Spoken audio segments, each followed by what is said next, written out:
My name is Nathan, and this happened last December when I was home alone in my house for a whole week. My girlfriend had gone to stay with her parents for the holidays, and I stayed behind because of work. I live in a quiet neighborhood in a small town in upstate New York.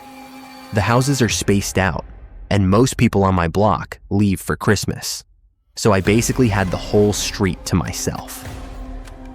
At first, I liked the idea of the peace and quiet.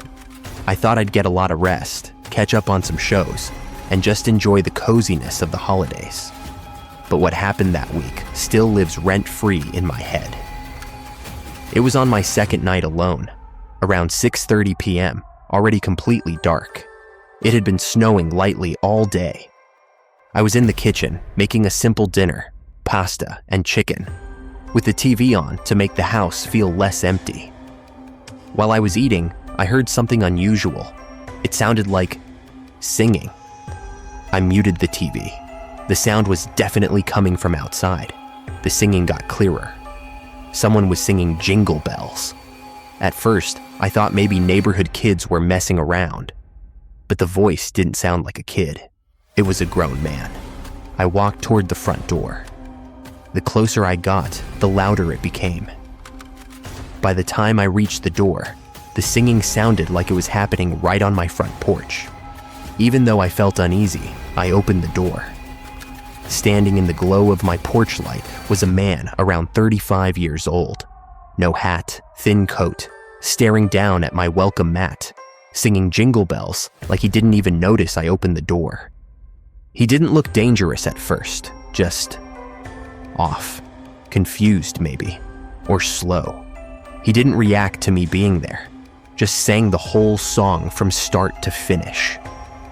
When he finished, he didn't leave. Instead, he took a breath and started singing Jingle Bells again from the beginning. But this time, he looked directly at me. Eye contact, off-key, slow, unsettling. I pretended to listen politely, but it was uncomfortable. 4 minutes passed. He kept looping the song. Finally, I told him, "Thank you," and slowly closed the door. But the singing continued. I sat back at the table, trying to ignore it, but it went on for my entire dinner. 10 minutes of nonstop Jingle Bells. Then suddenly, silence. I checked through the window. He was gone from the porch, but he hadn't left.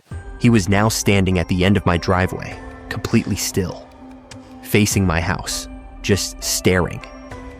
Something about that felt even worse than the singing. I opened the door slightly and told him he needed to leave because it was private property. He didn't move. I warned I'd call the police. Still no reaction. Eventually, I went upstairs to lock myself in my bedroom. I checked the window. He was gone. I felt relieved. 20 minutes later, the singing started again, but this time it was coming from my backyard. Instant dread. I ran to the back window, and what I saw made my heart stop. He was standing in the snow directly beneath my bedroom window, looking straight up at me while singing. I yelled that I was calling the police. He stopped singing instantly. 3 seconds of dead silence. Then he sprinted toward the back door, out of my view, and suddenly, a scream. Not a normal scream, not even human sounding. A violent, deranged, guttural scream that echoed through my yard and entire house. Then came the banging. He slammed into the back door over and over, shaking the frame. He kicked, rammed, clawed, trying to rip the door open. I called 911, hid in my closet, and held a baseball bat while the operator stayed on the line. Then, as suddenly as it started, silence. I didn't know if he left or got inside. I stayed frozen in the closet until police arrived. They checked everything. The back door was still locked. They walked the yard and found deep footprints in the snow, showing where he stood singing and where he ran at the door. The footprints led straight into the woods behind my house. Police said it wasn't a big deal. People act strange, they said. As long as the doors were locked, I'd be fine. After they left, the house felt cold and empty. I checked every lock 3 times. I ended up going to my parents' place for Christmas Eve and Christmas. The man never came back, at least, not that I know of. I worked night shift at a small gas station off a rural highway last Christmas. We rarely had customers after midnight, so I usually spent the early morning hours restocking or watching old Christmas movies. At exactly 3:14 a.m., someone knocked on the glass door. Tap, tap, tap. A girl stood there, maybe 13 or 14 years old. No coat, no gloves, no shoes, just a thin nightgown soaked at the bottom with snow. Her lips were blue. I rushed to unlock the door, but when I got closer, something made me stop. She was smiling, not a normal smile, a wide, frozen, too stiff grin, like a mask stretched too far. I cracked the door, but kept the chain on. "Are you okay? Are you lost?" She tilted her head slowly, like her neck didn't work right. Then she said, "Can I come inside? I'm cold." Her voice was emotionless, flat, rehearsed. I told her I could call someone, police, parents, anyone. She blinked once, slowly, then repeated, "Can I come inside? Please, I need to come in." Something about the way she emphasized need made my stomach drop. I shut the door gently and told her to wait. I grabbed the phone to call 911. As I dialed, she lifted both her hands and pressed them against the glass. Her fingers were long, too long, and they left streaks of something dark, not snow, not dirt, something thicker. The operator picked up, and I explained everything. When I looked back at the door, the girl was still staring at me, the smile unchanged. Then, while maintaining eye contact, she said quietly, "You shouldn't have locked the door. You should have let me in." I stepped back instinctively, and in one sudden movement, her smile snapped wide open, unnaturally wide, and she slammed both hands against the glass so hard the entire door wobbled. I dropped the phone. She slammed again and again, each time harder. The glass began to crack. Then, sirens in the distance. The girl turned her head sharply toward the sound and ran, not like a child, not like a person. She moved like something on all fours, fast and jerking, disappearing into the tree line. Police searched the area for an hour. They found no barefoot tracks in the snow. None. But they did find something on the door. Fingerprints. Not human ones. Long, thin, branching like something with too many joints. A week later, when the station owner replaced the cracked glass, he called me outside.